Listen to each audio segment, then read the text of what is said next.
पितामह के प्रहार प्रतिक्षण बलशाली होते जा रहे हैं। हम उन्हें बहुत समय तक रोक नहीं पाएंगे। रोकना तो पड़ेगा पार्थ। जितना समय तुम इन्हें रोकोगे उतना समय भीम को मिलेगा कि वो दुर्योधन को परास्त कर युधिष्ठिर के समक्ष आत्मसमर्पण करने को विवश कर सके।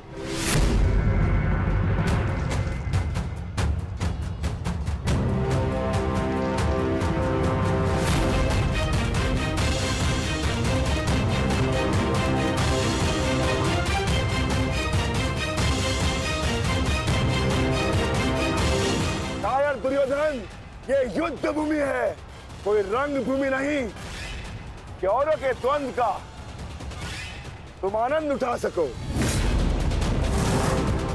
क्यों दुर्योधन, कायरों की भांति क्यों खड़े हो? आओ और आकर मुझसे युद्ध करो।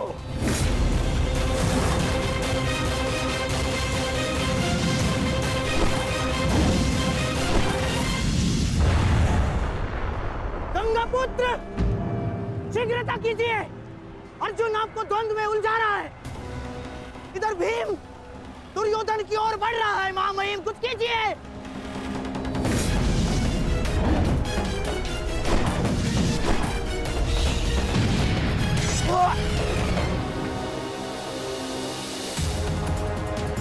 साथी,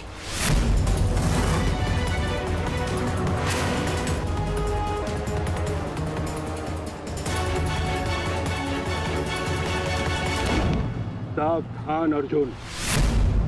या तो तुम युद्ध करना भूल गए हो या फिर तुम्हें युद्ध करने का साहस नहीं है। दुर्योधन नहीं, नहीं दुर्योधन, भीम तुम्हें उकसा रहा है। द्वंद्व में मत फंसना। उचित कहा मामाश्री। मेमनों के आखेट के लिए से आगे नहीं बढ़ते। बस होके भीम के लिए तो मेरी कलिंग की सेना ही पर्याप्त है। कलंक के वीरों, आक्रमण करो और इसको बंदी बना लो। जाओ।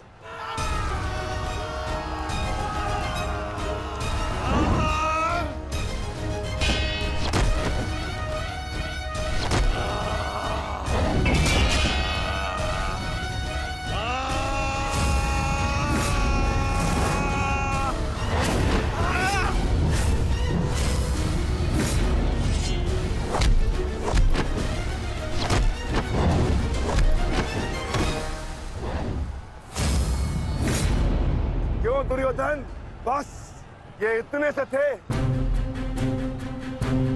अरे इनसे तो युद्ध करके मेरे हाथ पैर भी नहीं खुले।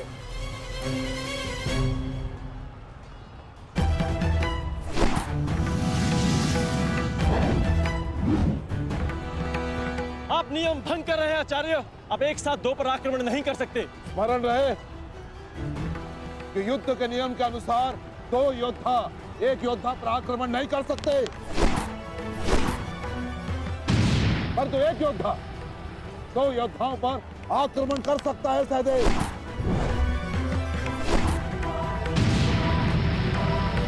क्या करें नकुल, कुछ करना होगा। हमें गुरु दौड़ को रोककर अधिक से अधिक समय भ्राता भीम को देना होगा।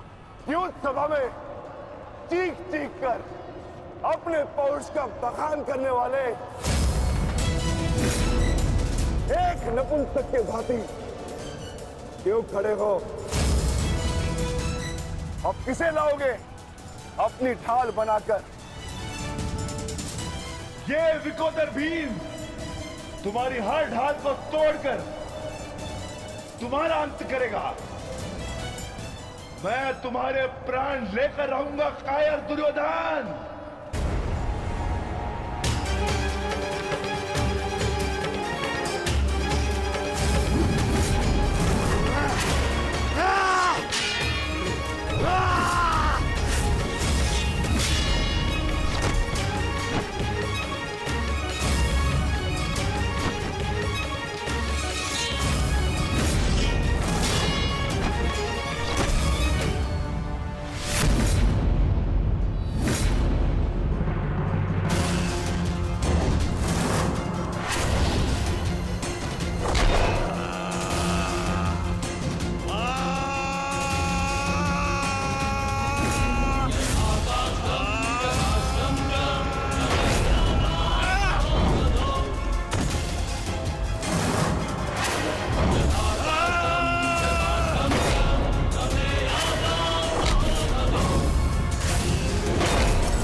उठकर प्रहार करने का सामर्थ्य शेष है काकाश्री, या पराजय स्वीकार करते हैं? जय और पराजय की चुनौती बराबरी के योद्धाओं को दी जाती है बालक। प्रतीत होता है कि अभी तक तुम्हें कोई समर्थ योद्धा नहीं मिला।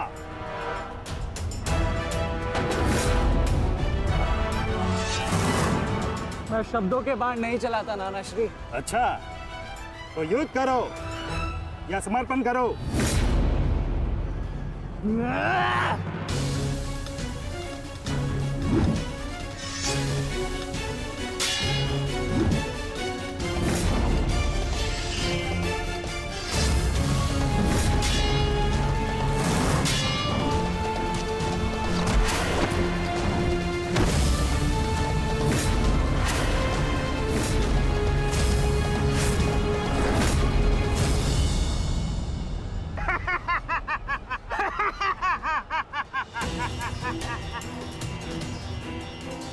क्या हुआ, थक गए? अरे ये उस मूर्ख विराट पुत्र उत्तर की संगति का प्रभाव है। ये उसे भी यही लग रहा था कि मेरे समक्ष वो कुछ कर दिखाएगा, पर मूर्ख मृत्यु को प्राप्त हो गया।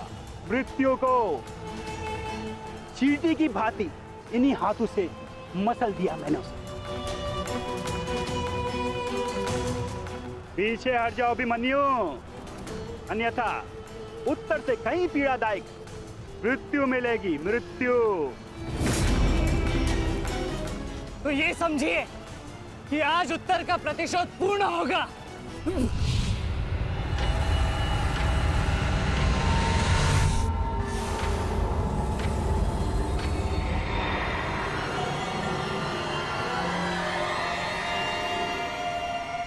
फिर से मूर्खता कर रहे हो अभिमन्यु।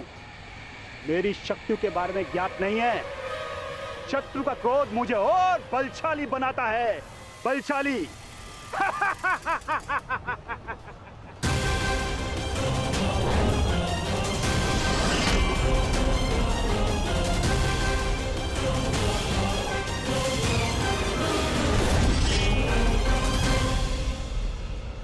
इतना ललकारने के पश्चात भी तुम रथ पर चुप कर बैठे हो दुर्योधन। मैं भी कैसा मूर्ख हूं, एक नपुंसक के वध की प्रतिज्ञा कर बैठा। आज तुमने यह सिद्ध कर दिया कि तुम एक क्षत्रिय नहीं बल्कि एक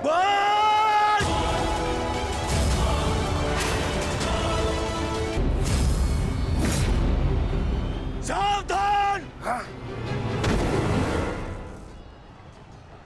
क्रोध से भरे कुमार भीम अब युवराज दुर्योधन की ओर बढ़ रहे हैं महाराज। मेरा दुर्योधन किसी संकट में तो नहीं ना? कहीं ऐसा तो नहीं कि भीम युद्ध के दूसरे दिन ही पांडव पक्ष को जयश्री दिलवा दे?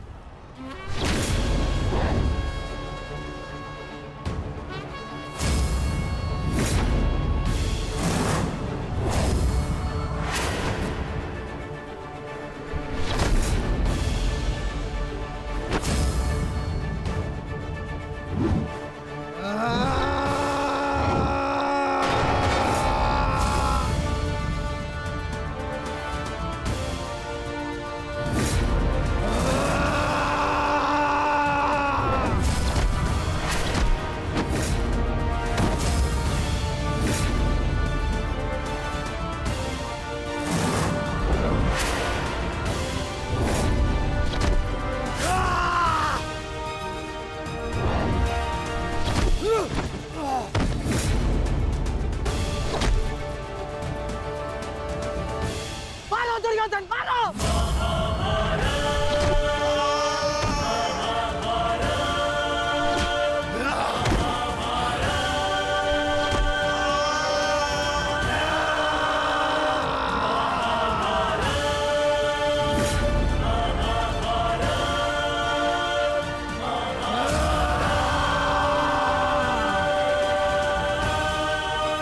क्या हुआ गदाधारी भीम? अब दिखाओ तुम्हारा पौरुषत्व। या कहो तो हस्तिनापुर की स्त्रियों से आभूषण लाके तुम्हें पहना दूं? क्या हुआ? युद्ध बातों से नहीं, बल से जीता जाता है। यदि मैं जैसे शरीर में जरा सा भी साहस बचा है तो और प्रहार कर मुझ पर।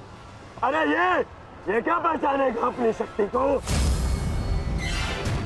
इसे कैसे मैंने वस्त्र और आभूषण रहित करके आशा के मत्थे बिठा दिया था मैंने।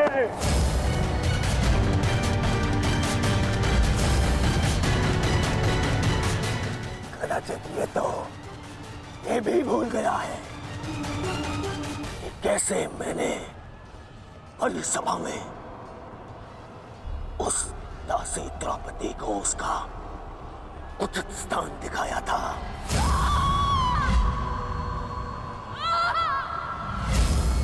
आओ दासी द्रौपदी, आकर मेरी गंगा में बैठो। आओ, वस्त्र हरण करो इस दासी का।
गंगापुत्र, दुर्योधन की रक्षा कीजिए गंगापुत्र।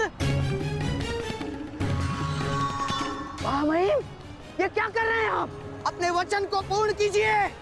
आज यदि आपने भीम का वध नहीं किया तो हस्तिनापुर का युवराज घर नहीं लौटेगा। महामहिम, भीम, रुक जाओ, दूर हो जाओ दुर्योधन से, अन्यथा मुझे तुम्हारा वध करना होगा।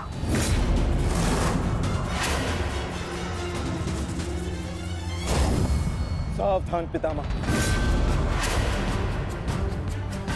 यदि आपने भ्राता भीम पर प्रहार किया तो मुझे विवश होकर आप पर बाण संधान करना होगा। हट जाओ भीम। क्षमा चाहता हूं पितामह, आप अपना वचन पूर्ण कर रहे हैं तो मुझे भी अपनी प्रतिज्ञा का मान रखना है। आज मैं इस दुर्योधन का वध तो करके ही रहूंगा, चाहे इसके लिए मुझे स्वयं के प्राण क्यों न गंवाने पड़े।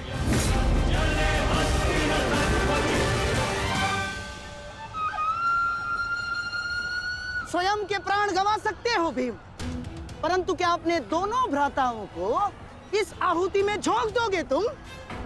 तुम्हारी इस भूल का फल नकुल और सहदेव को भुगतना होगा भीम। जरा देखो उधर।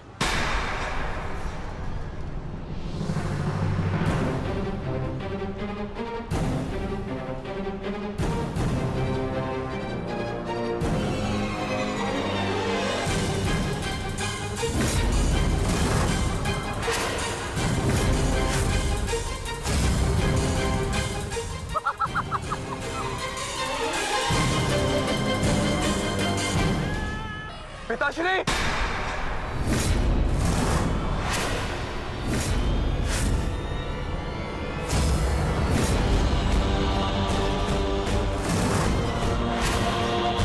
शस्त्र को नीचे करिए द्रोण, अन्यथा सदैव के लिए पुत्र से हाथ खो बैठोगे।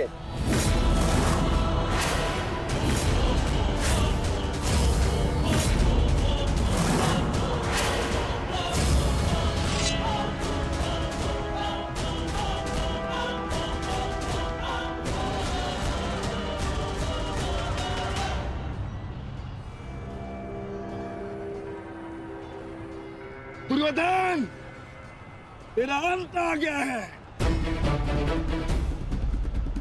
तुम्हारे पास दो विकल्प शेष है दुर्योधन।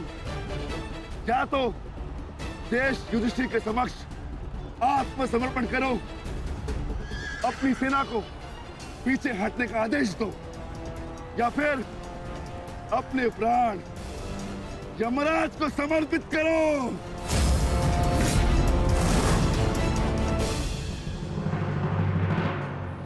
मारो भीम, मारो, शीघ्रता करो भीम। इतनी भी क्या शीघ्रता है राजकुमार युधिष्ठिर?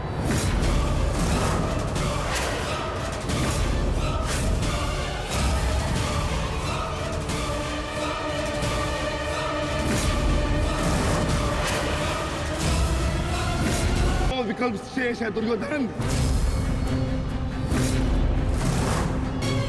मारो भीम, मारो, शीघ्रता करो भीम। इतनी भी क्या शीघ्रता है राजकुमार युधिष्ठिर?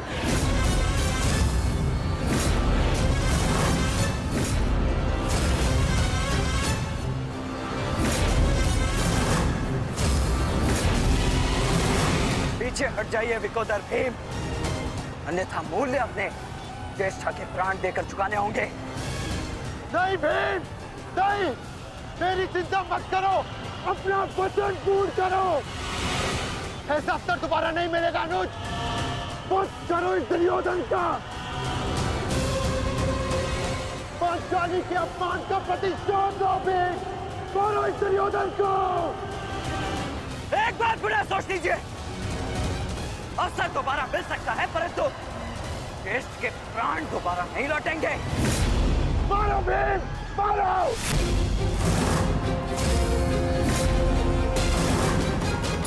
दुर्योधन!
सेवकों, जाओ जाके सबकी सहायता करो, जाओ।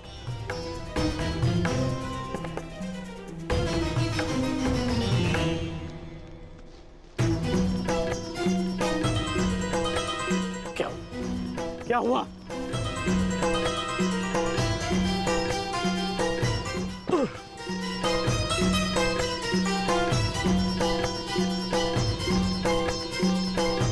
क्या हुआ मित्र? आज हम ये युद्ध हारने ही वाले थे मित्र। उस भीम ने मेरा वध कर ही दिया था, परंतु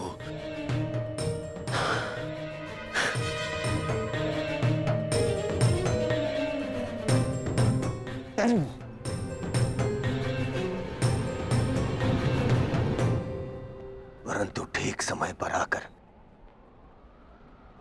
वृषसेन ने पूरी परिस्थिति को ही बदल दिया।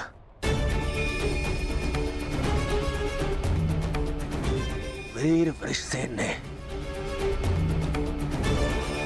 आज न केवल मेरे प्राणों की रक्षा की,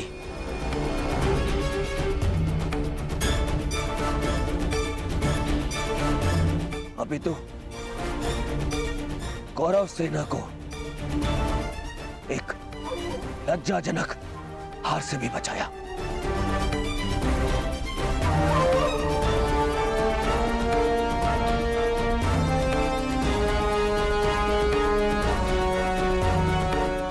मैं गर्वित हूं तुम्हें अपनी सेना में पाकर पुत्र, गर्वित हूं मैं।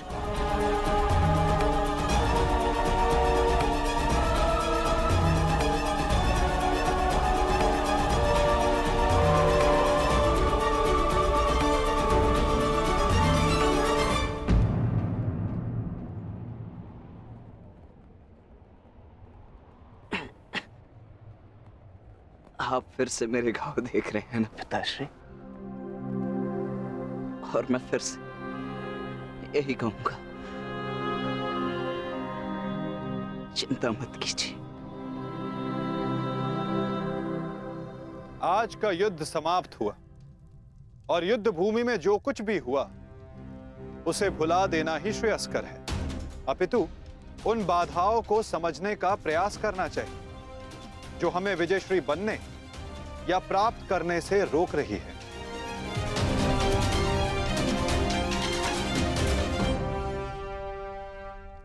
सबसे बड़ी बाधा तो वो कर्ण का पुत्र वृषसेन है। आज दूसरे दिन भी उसने दुर्योधन का अंत होने से बचा लिया। दुर्योधन के वध होने के पश्चात वृषसेन को अपने मार्ग से हटाना अति आवश्यक है। कुछ नहीं होगा आपके पुत्र को, और आपका पुत्र आपके मित्र को भी कुछ नहीं होने देगा।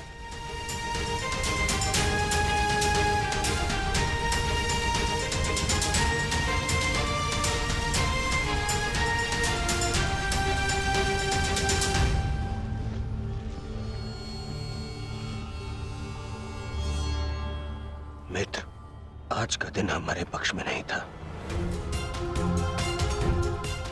तुम हमारे साथ होते तो कदाचित ऐसा नहीं होता।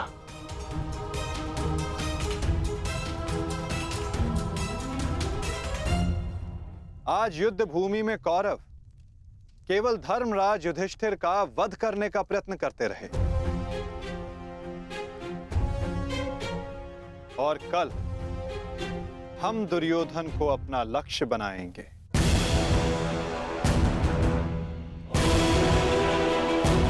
क्योंकि दुर्योधन के अंत के साथ कौरवों की पराजय भी निश्चित है।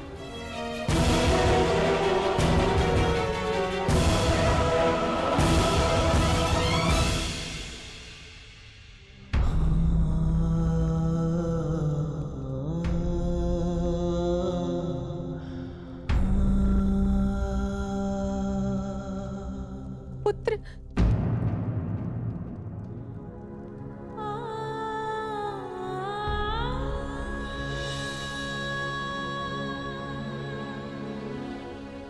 ये क्या दशा बना दी है इस युद्ध ने तुम्हारी? अरे माता, आप कब आई? माता हूं।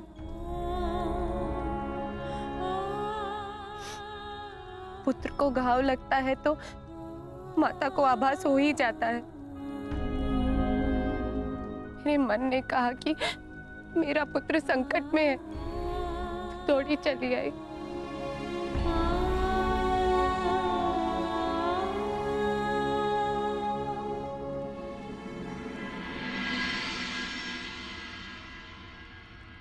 परंतु आप भी तो इसके पिता हैं। क्या अपने पुत्र की इस दशा को देखकर तनिक भी दया नहीं आती? अपने पुत्र के जीवन के लिए आपको कोई मोह नहीं? मैंने निश्चित कर लिया है, तुम कल युद्ध में नहीं जाओगे।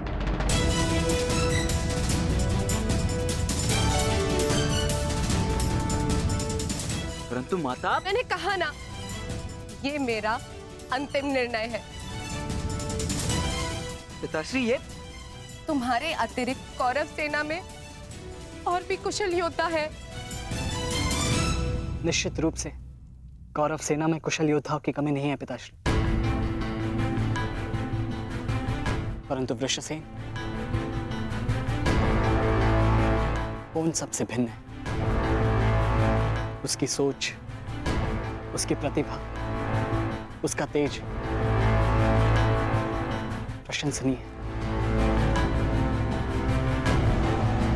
उससे द्वंद्व करते समय मैंने बहुत कुछ सीखा।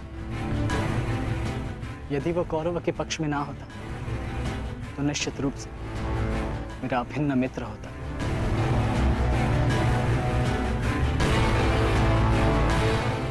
परंतु समझ में नहीं आता कि उसमें इतना तेज आया कहां से। कुछ जन्म से, कुछ कर्म से। वो अंगराज कर्ण का पुत्र है, जिसके मन में मृत्यु का भय नहीं, अपने कर्तव्य की ओर पूर्ण आत्मसमर्पण है। उस पर तेज स्वतः ही आ जाता है अभिमन्यु।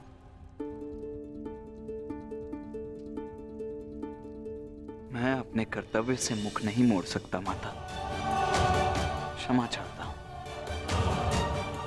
आप मुझसे मेरे प्राण भी मांगेंगी तो मैं अभी अपना शीश काटकर आपके चरणों में रख दूंगा, परंतु मैं अपने वचन से विमुक्त नहीं हो सकता माता। मैं वचनबद्ध हूं। मैं युद्ध में पराजित होकर लौटने वाला नहीं, या तो मैं विजयी होकर कंधों पर बैठकर आऊंगा, या वीर गति को प्राप्त करके कंधों पर लेटकर।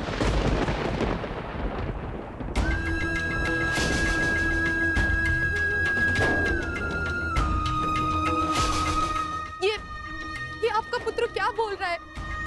अब आप सुन रहे हैं ना? मैं आपसे हाथ जोड़कर विनती करती हूँ स्वामी, रोकिए इसे। ऐसा कैसे होने दे सकते हैं? कुछ कीजिए। करना तो तुम्हें है सुप्रिया। ममता और कर्तव्य में संतुलन करना है। तुम एक योद्धा की माता हो, तुम्हें अपने हृदय को कठोर बनाना होगा। मेरी अनुपस्थिति में हमारा पुत्र इस महायुद्ध में अत्यंत मुख्य भूमिका निभा रहा है। मुझे उस पर गर्व है और तुम्हें भी होना चाहिए सुप्रिया। युद्ध में पीछे हट जाने वाले वृषसेन का पिता होने से अधिक युद्ध में बलिदान दे देने वाले वृषसेन का पिता होना अधिक श्रेष्ठकर समझता हूं।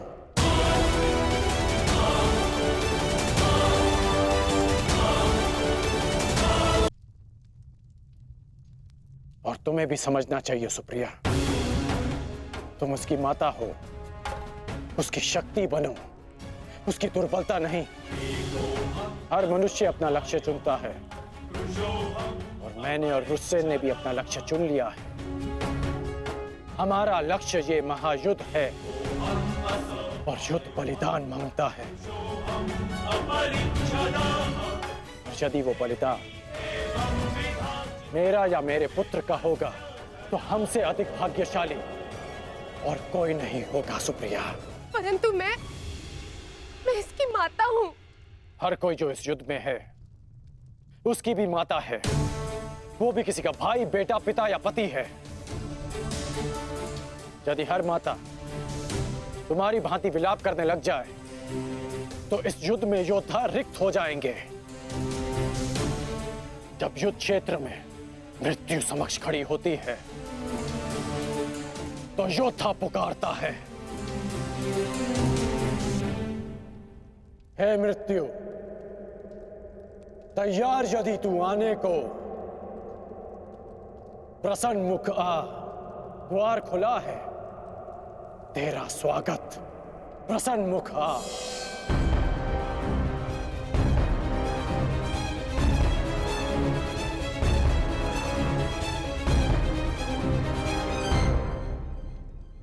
दो महायोद्धाओं के समक्ष एक दुर्बल माता कैसे जीत सकती है? यदि आपने निर्णय ले ही लिया है तो ठीक है, किंतु एक बात स्मरण रखना, यदि मेरे पुत्र को कुछ भी हुआ तो उसके उत्तरदायी आप होंगे और इसके लिए मैं आपको कभी क्षमा नहीं करूंगी।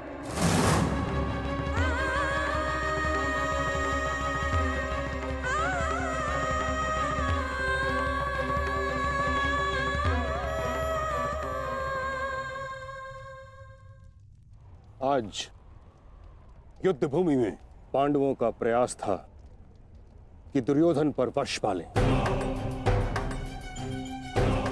कल भी कदाचित उनका यही प्रयास होगा। इस कारणवश हमें सज्ज रहने की आवश्यकता है।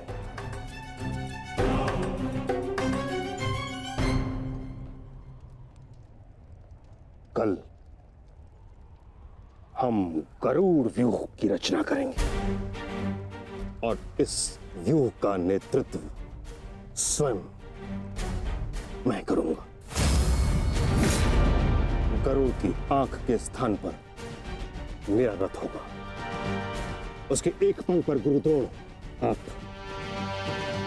और दूसरे पंख पर अश्वत्थामा, मध्य में मद्रराज शैल्य और युवराज दुर्योधन अंतिम रेखा पे रहेंगे। कुशल योद्धाओं का दल उनका सुरक्षा चक्र बनकर रहेगा और किसी भी मूल्य पर यह सुरक्षा पंक्ति टूटनी नहीं चाहिए। ये लीजिए, ये नई रणनीति लाए। पितामह, आपकी अब तक कोई भी रणनीति सफल तो हुई नहीं है। ऐसा ना हो कि आपकी ये रणनीति भी असफल रहे। ऐसे मत देखिए, कुछ अनुचित कह रहा हूं, सत्य कह रहा हूं। अब तक आपकी किसी भी रणनीति का कोई भी वास्तविक लाभ हमें नहीं मिला है। आज जो घटित हुआ है और जो घटित हो सकता था, मैं जानता हूं। अरे सेना को छोड़िए, आप तो मेरी सुरक्षा का कर्तव्य, अपने युवराज की सुरक्षा का कर्तव्य भी पूर्ण नहीं कर पाए। हे पितामह, अब मुझे आप पर विश्वास नहीं रहा पितामह। नहीं दुर्योधन, पितामह के अतिरिक्त तुम्हारी रक्षा और कौन कर सकता है? मैं करूंगा, मैं करूंगा, मैं करूंगा, मैं करूंगा।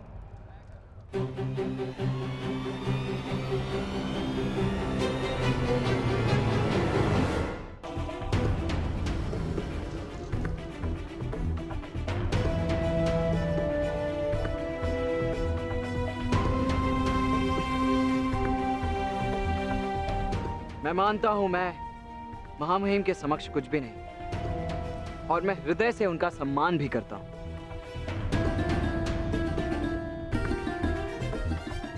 किंतु यदि युवराज मुझे अवसर दें तो मैं उनकी सुरक्षा के लिए सदैव तत्पर रहूंगा।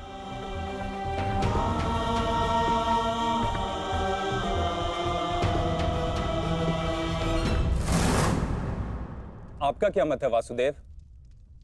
कल कौरव किस रणनीति के साथ युद्ध क्षेत्र में उतरेंगे?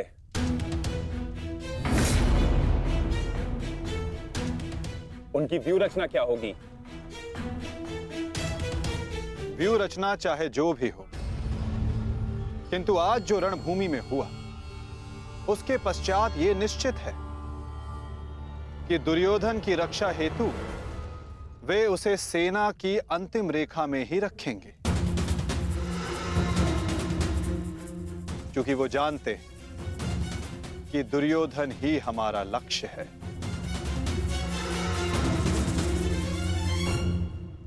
यदि ऐसा है तो फिर हमें कौन से व्यू का उपयोग करना चाहिए माधव? अर्धचंद्र व्यू पार्थ।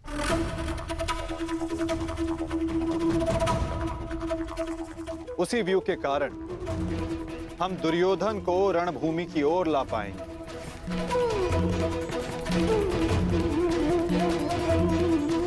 और यदि दुर्योधन व्यू से बाहर नहीं आया तो ये उसकी दुर्बलता समझी जाएगी और मानसिक पराजय भी।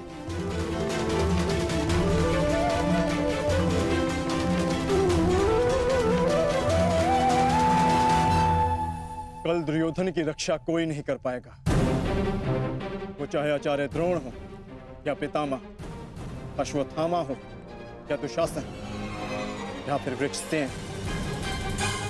कल जो भी योद्धा मेरे और दुर्योधन के मध्य आएगा तो या तो रणभूमि छोड़ेगा या फिर ये संसार।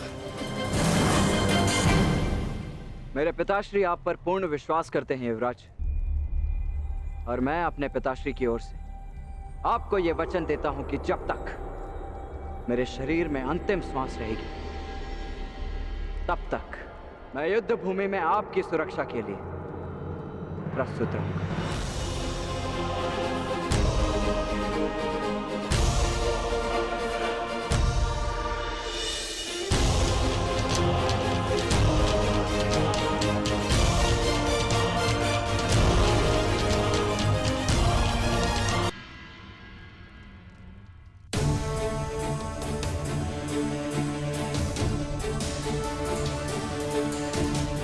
आज युद्ध का तीसरा दिन है।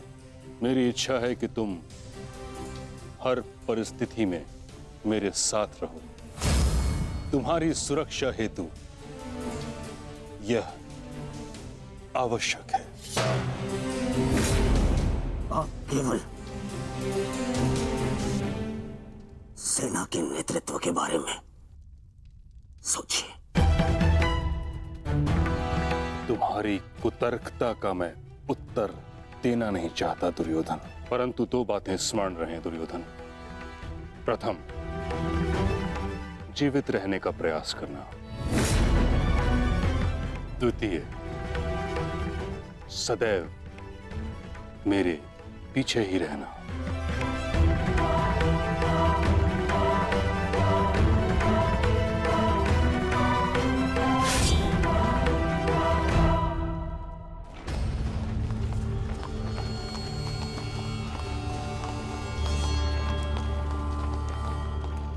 प्रणिपात पिताश्री।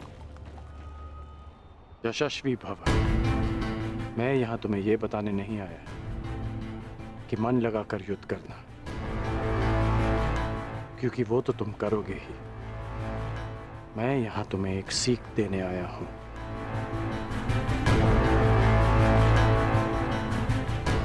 युद्ध क्षेत्र में योद्धा कहां है, ये जानने का सबसे अच्छा संकेत है उसके युद्ध की पताका। तुम्हें जिसकी भी रक्षा करनी है या जिस पर भी प्रहार करना है, उसके रथ की पताका को जानना, पहचानना बहुत आवश्यक है।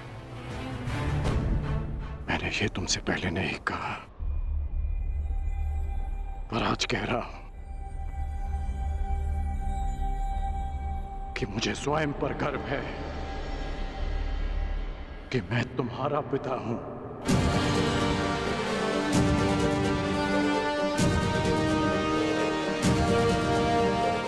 कल्याण हो तुम्हारा पुत्र। अपने पूरे कौशल से युद्ध करना और विजयी बनना, ताकि संसार स्मरण रखे कि तुम राधे कर्ण के पुत्र हो। सदा स्मरण रहेगा पिताश्री। जब मृत्यु युद्ध क्षेत्र में सामने खड़ी हो तो योद्धा कहता है, हे मृत्यु, तैयार यदि तू आने को, प्रसन्न मुखा। द्वार खुला है, तेरा स्वागत, प्रसन्न मुखा।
समय आ गया है पार्थ। क्या करना है स्मरण है ना?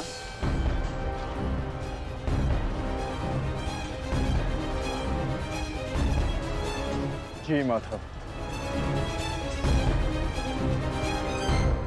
आज महामहिम भीष्म ने गरुड़ व्यूह का निर्माण किया है महाराज। किंतु पांडवों ने कौन सा व्यूह रचा है संजय? पांडवों ने अर्धचंद्र व्यूह की रचना की है महाराज। मूर्ख है युधिष्ठिर, कभी भी अर्धचंद्र व्यूह गरुड़ व्यूह को नहीं तोड़ सकता।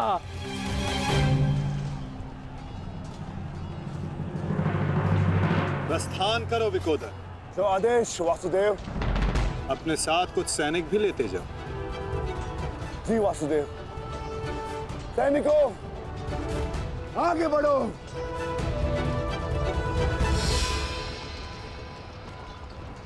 क्षमा चाहता हूं माता, किंतु भ्राता भीम दुर्योधन और उसकी सेना के लिए अकेले ही पर्याप्त है। तो फिर आपने उनके साथ सैनिक क्यों भेजे? जिस कार्य के लिए विकोदर जा रहे हैं वहां शत्रु का ध्यान बटाने के लिए उन्हें सैनिकों की आवश्यकता अवश्य पड़ेगी। तुम समझ रहे हो ना पार्थ?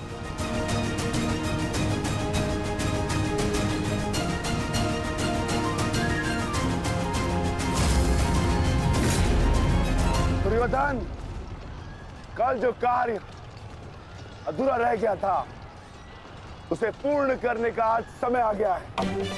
हाँ भीम, हाँ, क्योंकि नियति ने तुम्हारी मृत्यु मेरे हाथों लिखी है, मेरे हाथों। आओ एक बार पुनः सोच लो दुर्योधन, कल मैंने ही तुम्हें प्राण दान दिया था और उसी के कारण आज तुम एक भयभीत हिरण की भांति पितामह की छाया में छिप कर बैठे हो। बाहर निकलो और लड़ो मुझसे।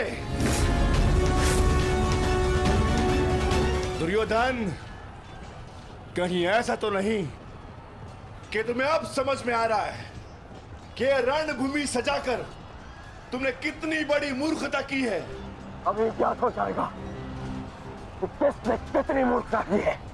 आओ दुर्योधन, मैं तुम्हारी प्रतीक्षा कर रहा हूं। सारथी,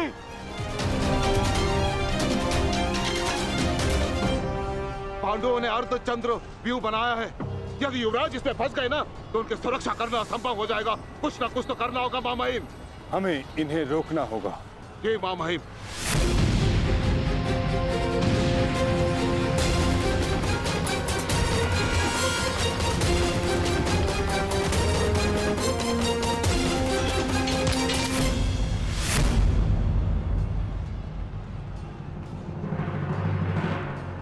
प्रणिपात प्रपितामह।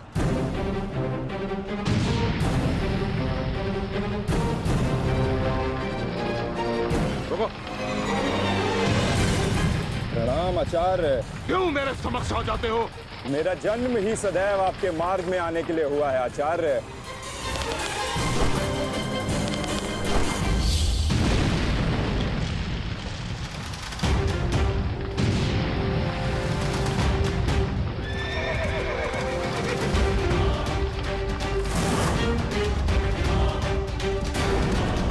मुझे युवराज की सहायता के लिए जाना होगा।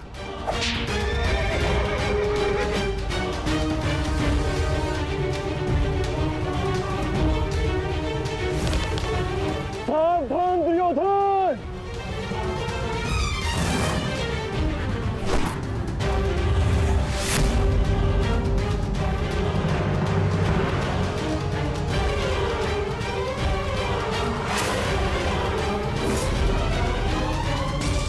चूक गए अर्जुन, अपना एक बाण व्यर्थ कर दिया तुमने।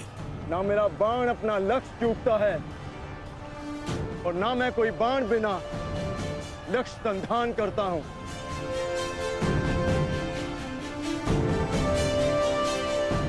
अर्थात इसलिए ताकि पितामह भीष्म मुझे ढूंढ ना पाए। ये युद्ध हम भाइयों के मध्य है, तो फिर इसमें आचार्य द्रोण और पितामह को कष्ट क्यों देना?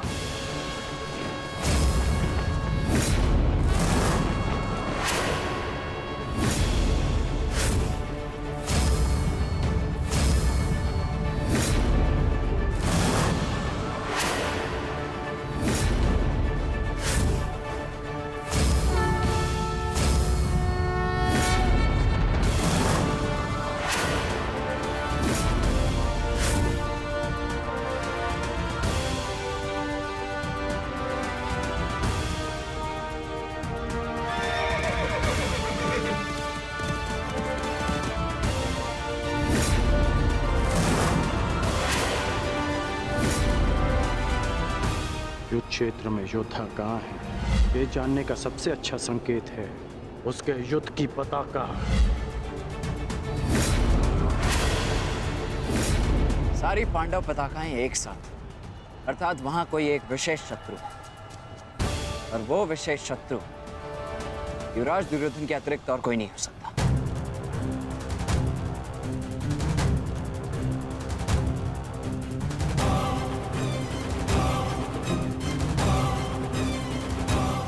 अब समझा,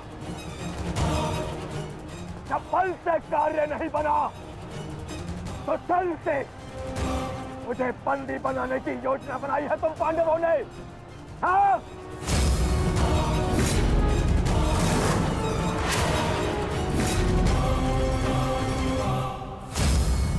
हाँ?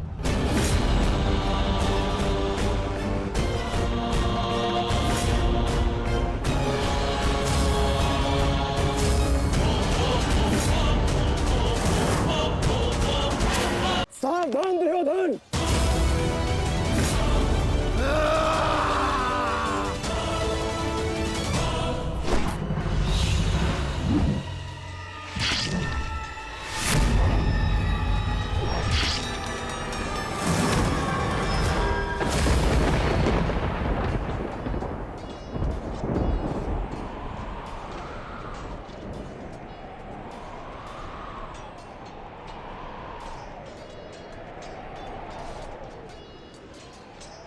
वृषसेन!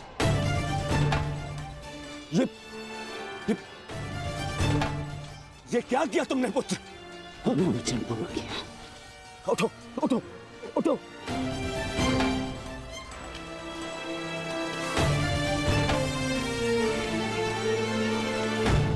ये मेरे और इन पांडवों के मध्य का युद्ध है, तुम्हारा नहीं। तुम जाओ, ये मेरा आदेश है, जाओ यहाँ से। आज यदि स्वयं ईश्वर भी मुझे आदेश दे तो मुझे स्वीकार नहीं है युवराज। आपके द्वार से कोई खाली हाथ नहीं लौटना चाहिए युवराज। शत्रु युद्ध मांग रहा है यार। आइए मिलकर उसे युद्ध का आनंद देते हैं।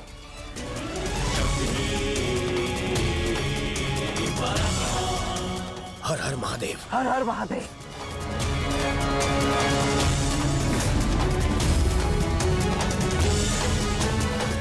उठ जाओ वृषसेन!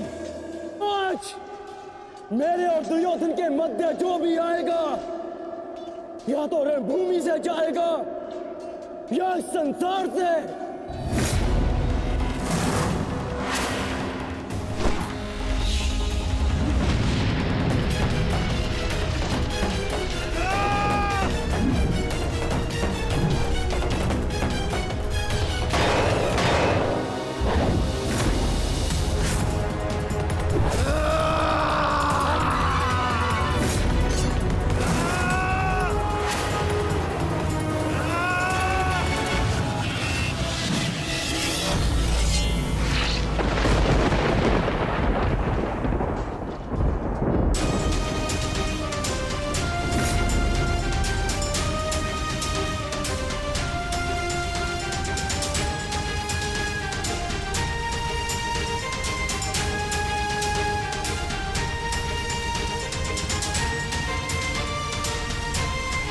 वृषसेन, तुम ठीक तो हो पुत्र? हाँ, आप मेरी चिंता मत कीजिए युवराज, आप स्वयं। वृषसेन!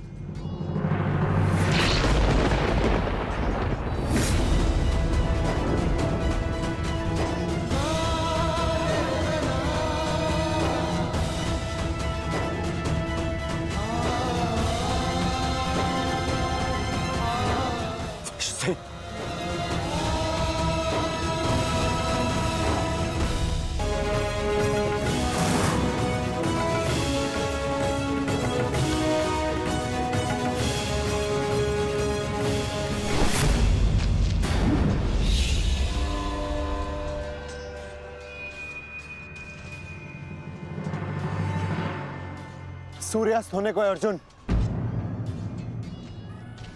संधान करो।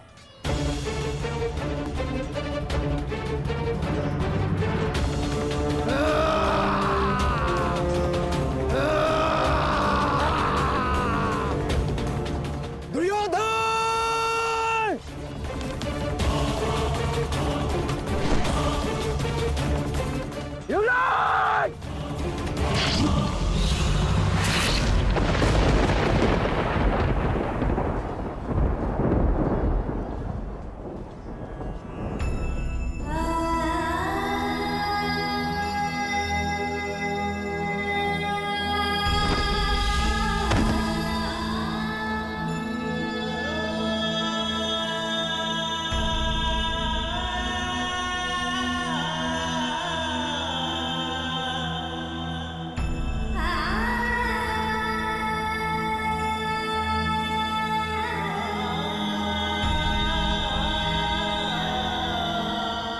यशसेन!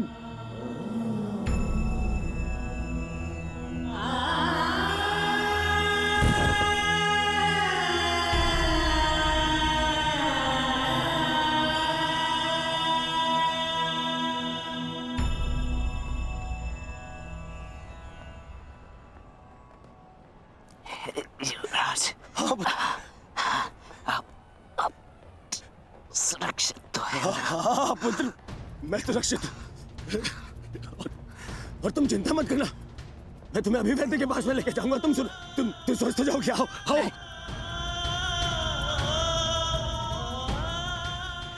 नहीं युवराज, मेरे पास समय नहीं है। नहीं। मुझे कहीं और जाना है। कहाँ जाना है पुत्र? मुझे जाना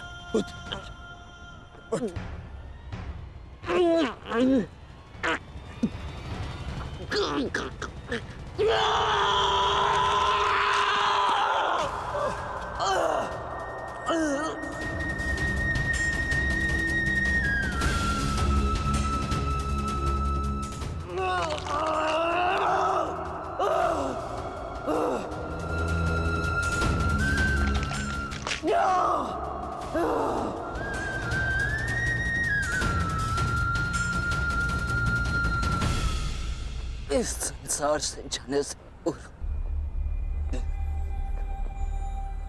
मुझे उनसे मिलना है जिन्होंने मुझे इस संसार में आने का लक्ष्य समझाया।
रुकिए पिताश्री!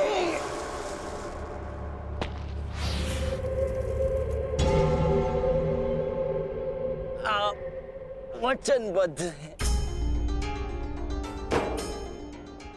आप सीमा पार नहीं करेंगे। मैं नहीं चाहता कि कल कोई कहे कि वृषसेन के कारण वचनवीर कर्ण ने अपना वचन तोड़ दिया।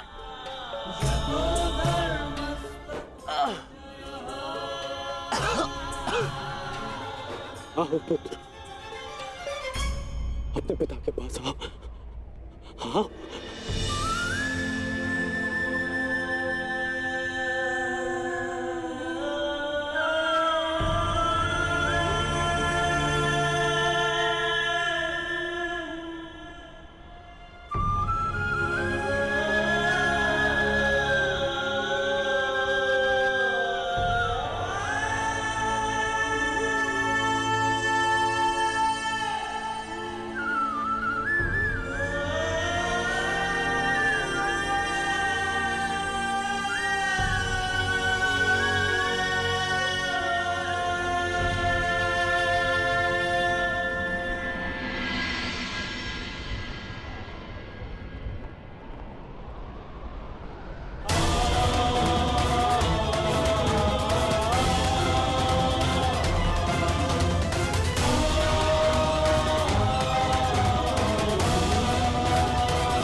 को बुलाओ, विराट को बुलाओ। मैंने अपना वचन पूरा किया पिताश्री। तुम्हें कुछ नहीं होगा, कुछ नहीं होगा तुम्हें। मैं जब मृत्यु समक्ष खड़ी हो तो क्या कहता है?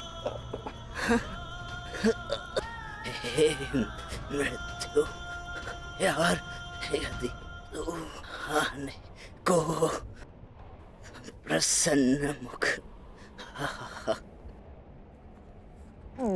द्वार खुला है, तेरा स्वागत प्रसन्न मुख।